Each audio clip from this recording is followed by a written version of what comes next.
তোমাকেই বলছি যে আমার রিলসটা দেখছো, যদি তুমি ছেলে হও তবে তো অবশ্যই শুনে যাও, কথাটা কিন্তু একদমই বাস্তব। শোনো, এই 18 থেকে 21 বছরের ছেলেগুলো দেখবে তোমারই বন্ধু বান্ধব ঘুরে বেড়াচ্ছে, বাপের হোটেলে খাচ্ছে, এখানে যাচ্ছে, মানে পুরো মজ মস্তিতে কাটাচ্ছে দিন।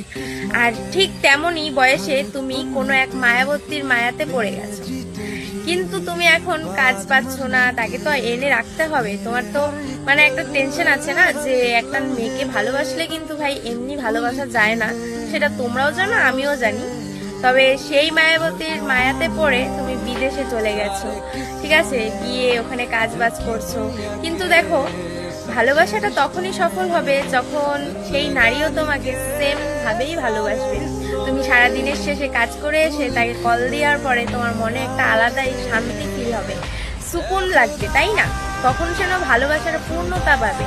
আর কিছু কিছু মেয়ে তো তুমি লাইফ সেট করতে চলে যাও বাইরে, আর তারা এদিকে বয়ফ্রেন্ডের পর বয়ফ্রেন্ড সেট করতেই থাকে, আর তোমার টাকাও খাচ্ছে, আর তোমাকে ইউজও করছে। তুমি হয়তো বুঝতে পারো, তবু তার মায়ায় পড়ে তাকে কিছু বলতেও পারো না, তাই না?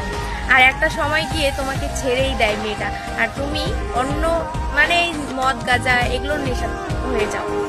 যখন তুমি বাড়িতে আসো, তারপর তোমার এটা শুনতে হয় যে বাইরে গিয়ে তুই বরবাদ হয়ে গেছিস। কিন্তু তারা তো এটা বোঝে না যে তুমি একটা মায়াবতীর ছ্যাঁকা খেয়ে আজ এই অবস্থা। তাই বলি ভাই, নিজের জীবনে ভালো থাকো, সুস্থ থাকো, এগুলো প্রেম করো না কোনোদিনও, বুঝলে?